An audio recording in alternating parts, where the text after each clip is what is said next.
7월 2일 오늘 만나 성경 말씀은 예레미야 26장 16절 24절입니다.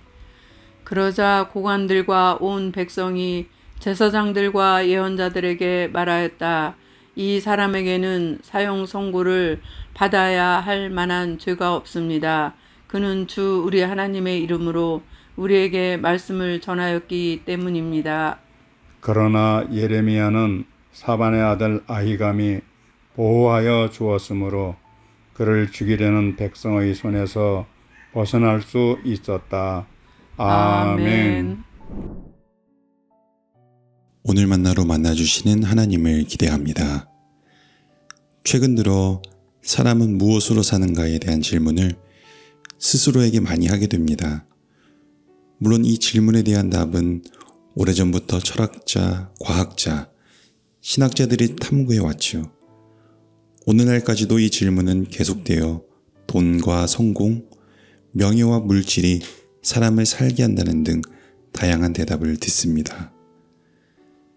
그렇다면 사람은 하나님의 말씀이 있어야 살 수 있다는 주장은 어떻게 생각하시나요? 믿는 우리들은 이 주장에 동의하지만 아직 믿음이 자라나기 전인 분들은 동의하기 어려울 것입니다. 하나님의 말씀을 듣지 않아도 살아가는 데 큰 불편함을 느끼지 않기 때문입니다. 그러나 성경은 이에 대한 명확한 답을 제시합니다. 사람은 하나님의 말씀으로 살아야 한다고요. 특별히 창세기 2장 7절을 보니 하나님께서는 사람을 흙으로 만드시고 생기를 불어넣으시니 생명체가 되었다고 기록합니다. 이 말씀은 흙이란 존재는 반드시 하나님의 생명의 기운을 불어넣어야 비로소 살아있는 생명체가 된다는 말씀입니다. 즉, 흙이 살아있는 존재가 되려면 더 좋은 물질이 있어야 하는 것이 아니라 하나님의 생명의 기운을 공급받아야 한다는 의미입니다. 하나님께서 세상을 창조하실 때에도 말씀을 창조의 도구로 삼아 무에서 유를 창조하셨지요. 하나님의 말씀에는 생명의 기운이 담겨 있기 때문입니다. 예수님께서도 사람이 빵으로만 살 것이 아니라 하나님의 입에서 나오는 모든 말씀으로 살 것이다 라고 말씀하시며 살기 위해서는 빵도 필요하지만 결국 하나님의 말씀이 우리를 살게 한다고 알려주십니다. 만약 살아있음의 정의가 단순히 육체와 장기가 건강한 상태라면 좋은 음식 잘 먹고 적절하게 운동하며 스트레스 받지 않고 살면 됩니다. 그러나 하나님께서 우리를 창조하실 때 하나님의 생명의 기운이 들어가야 비로소 살아있는 존재로 디자인하셨기 때문에 우리는 하나님의 말씀을 듣고 받아들일 때 진정으로 살아있는 존재로 살아가게 됩니다. 오늘 본문에서도 종교 지도자들과 예언자들은 하나님 말씀을 듣지 않으려 했고 자기 생각대로 살려고 했습니다. 그래서 예레미야를 죽이려고 합니다. 예레미야를 죽이는 것은 예레미야를 통해 선언되는 하나님의 말씀을 제거하려는 것이죠.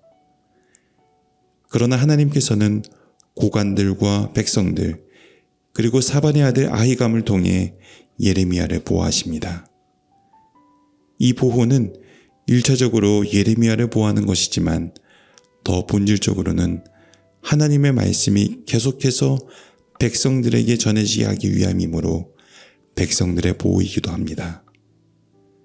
하나님께서는 그들이 흙이 아닌 생명체로 살아가기 원하셨기에 예레미야를 보호하며 동시에 하나님의 말씀이 세상이란 땅에 계속 선포되게 하십니다. 우리는 죄인이라 본질적으로 하나님의 말씀을 듣기 싫어합니다. 하나님의 말씀의 부재를 오히려 평온한 상태로 착각하며 살기도 하지요. 그래서 하나님께서는 특단의 조치를 취합니다. 당신의 아들 그리스도 예수를 이 땅 가운데 보내시지요.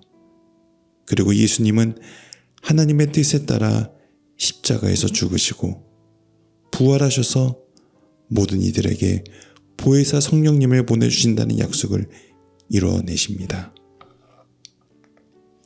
무소부지하신 성령님께서는 이제 언제 어디서든 하나님 말씀의 부재 가운데 살아가는 우리에게 찾아오셔서 하나님의 사랑을 경험하게 해주시고 하나님께서 말씀하신 모든 것을 기억나게 하시며 우리를 흙으로부터 살아있는 생명으로 회복시켜 주십니다. 코로나를 겪을 때 자녀들에게 밥 3끼 챙겨주는 것이 쉽지만은 않았습니다. 아침을 먹으면 금방 또 무슨 반찬을 하지라는 고민과 함께 귀찮을 때는 시켜 먹기도 하고 라면을 끓여 먹기도 했습니다. 그러나 하나님께서는 당신의 생명의 말씀을 차려주시는데 소홀하지 않으십니다. 매일 새벽밥을 짓는 부모님처럼 한 끼도 거르지 않고 영적 양식을 차려주십니다. 심지어 우리 안의 죄와 교만으로 하나님의 말씀을 멀리하려고 해도 어떻게 해서든 영의 양식을 우리에게 떠먹여 주십니다. 오늘 하루도 하나님께서는 우리가 꼭 듣고 순종해야 할 말씀을 우리 앞에 차려 놓으셨습니다. 그 말씀은 우리를 살리는 말씀입니다. 우리를 생명이 있는 존재로 살아가게 하는 말씀입니다. 오늘 하루 하나님의 사랑에 담긴 그분의 말씀이 우리 삶에 들려지고 스며들 때 우리는 흙으로 살아가는 존재가 아닌 비로소 생명이 있는 존재로 살아가기에 그 말씀을 듣고 그 말씀을 먹고 그 말씀을 살아가는 살아있는 존재 되길 소망합니다. 기도하겠습니다. 예레미야를 지키시며 하나님의 말씀을 끝까지 전하게 하신 하나님, 당신의 그 사랑이 독생자 예수님을 십자가에 못 박히게 하시고 보혜사 성령님을 보내주셔서 오늘까지 당신의 사랑을 느끼고 당신의 말씀을 들을 수 있게 해주심에 감사합니다. 오늘 우리에게 들려지는 하나님의 말씀을 듣고 마음에 새겨 살아있는 자로 살아가게 하옵소서. 내 힘과 노력으로 애쓰며 바람에 무너질 흙 같은 존재가 아니라 하나님의 말씀을 공급받아 그 생명의 능력으로 살아가게 하옵소서. 예수님의 이름으로 기도드립니다. 아멘. 이제 2가지 기도 제목으로 함께 기도하겠습니다. 첫째로 말씀을 기억하며 기도할 때 하나님, 오늘도 하나님의 말씀을 공급받고 내 힘과 노력으로 사는 것이 아니라 하나님의 말씀의 능력이 우리를 살게 하옵소서. 둘째로 통일 선교를 위해 기도할 때 하나님, 오늘도 우리의 생각을 넘어 복음으로 통일을 이루시는 하나님의 섬세한 손길을 보게 하시고 기도와 탈북민을 섬기는 자리에 동참하여 복음 통일을 이루시는 주님의 손길에 참여하게 하옵소서. 이 제목으로 기도하신 후에 개인의 기도로 나아가겠습니다.